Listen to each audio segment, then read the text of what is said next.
Au cours de son ministère, Paul a vécu de nombreux temps difficiles. Le récit des souffrances dans son ministère font état de coups de fouet, une lapidation, 3 naufrages dans la mer, le froid, de nombreux jeûnes, le péril dans tous ses voyages, des menaces sur sa vie et tous les soucis causés par les églises. 2 Corinthiens 11 versets 23 à 28. Dans cette lettre, sa dernière conservée dans les Écritures, il sait que son départ de cette vie approche. Déjà lors de son premier emprisonnement à Rome, il a indiqué son désir de s'en aller pour être avec Christ, ce qui de loin serait le meilleur avenir. Philippiens 1 verset 23. Donc, il s'attend, après sa prochaine comparution, à subir la peine de mort. Est la perspective de la mort du chrétien. 2 Timothée 4 versets 6 à 7. Toute la vie de Paul, depuis sa conversion, a été un sacrifice vivant de son corps pour se mettre au service du Seigneur. Nous avons l'image ici d'un animal sans défaut sacrifié sur l'autel, comme le faisaient les sacrificateurs pour adorer l'Éternel. Une libation était une mesure de boisson forte, donc alcoolisée, qui était versée sur le sacrifice en feu, avec l'effet d'augmenter la hauteur des flammes et de finir en beauté.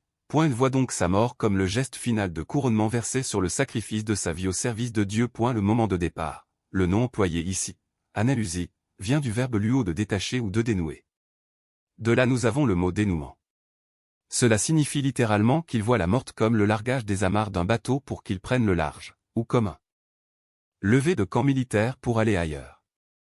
La mort est pour lui le relâchement des derniers liens qui le retiennent à la terre pour qu'il prenne son envol pour les cieux. Un regard en arrière sur le chemin parcouru. Nous ne voyons aucune nostalgie, aucun regret, aucun soupir pour ce que sa vie aurait pu être, aucun attardement pour regarder en arrière. J'ai combattu le bon combat. En tant que guerrier, son combat a été bien mené. Il ne s'est pas embarrassé des affaires de la vie, comme un soldat toujours disponible. Versets 2 à 4. J'ai achevé la course, en tant qu'athlète, il a terminé la course en observant toutes les règles du parcours. Versets 2 à 5. Il courait de manière à remporter le prix de la vocation céleste en Jésus-Christ. Philippiens 2 versets 12 à 14. Il traitait durement son corps, non pour le faire souffrir, mais comme un athlète en entraînement, afin de livrer une course dans sa vie spirituelle. 1 Corinthiens 9 versets 26 à 27. J'ai gardé la foi, Paul dit à Timothée de garder le dépôt. 1 Timothée 6 verset 20. Le dépôt est l'ensemble des vérités que Dieu nous a laissées. Nous devons les observer, les préserver, les proclamer, et ne jamais les compromettre, les mélanger avec l'erreur, les négliger ou les abandonner. La foi est une ferme assurance des choses qu'on espère, une démonstration de celles qu'on ne voit pas. Pour l'avoir possédée, les anciens ont obtenu un témoignage favorable. Hébreux 1 verset 1 à 2.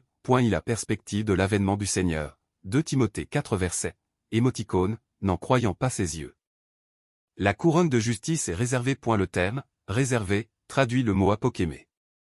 Il est employé en Luc 19 verset 20, voici ta mine, que j'ai gardée dans un linge. En Colossiens 1 verset 5 il s'agit de l'espérance qui nous est réservée dans les cieux. La couronne est donc déjà réservée pour lui et attend son arrivée au ciel. Est la couronne de justice. Paul fait référence aux jeux grecs, dans lesquels le vainqueur recevait une couronne faite de feuilles de laurier.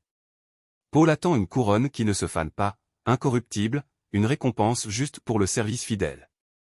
L'article défini, la couronne, signifie que la récompense est certaine et quelle est la mesure exacte de la récompense qu'il recevra. Et la couronne de justice est donnée par le Seigneur, le juste juge.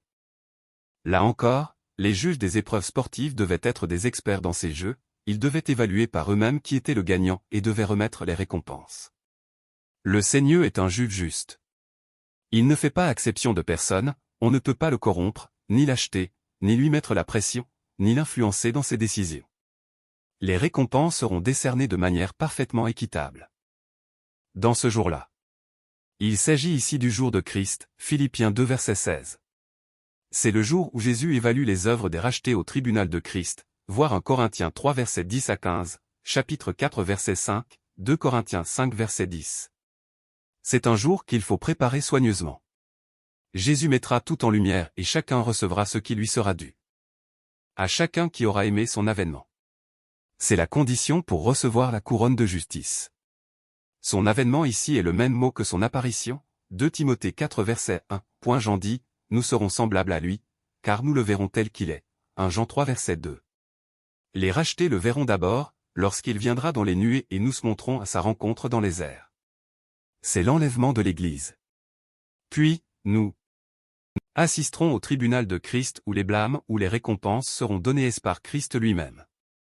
La couronne de justice est liée au désir du chrétien de voir Jésus-Christ revenir pour chercher son Église, et ensuite pour faire régner la justice, d'abord au sein de son Église, puis sur le monde lors de son retour en gloire. Heureux ceux qui ont le cœur pur, car ils verront Dieu, Matthieu 5 verset, émoticône, n'en croyant pas ses yeux. Cette couronne est réservée à ceux qui aspirent à rencontrer Jésus, à le voir dans sa gloire, et à vivre avec lui. Ils ne sont pas esclaves des choses de la terre, ils vivent déjà à la lumière de l'éternité. Ils veulent vivre dans un royaume de justice, et voir la justice de Christ dirigée à terre. C'est eux qui prient, que ta volonté soit faite sur la terre, comme elle l'est au ciel. En conclusion, aimerions-nous voir Jésus arriver pour nous chercher en ce moment même? Aspirons-nous à vivre avec lui? Vivons-nous déjà avec lui en intimité chaque jour, sommes-nous en communion avec lui?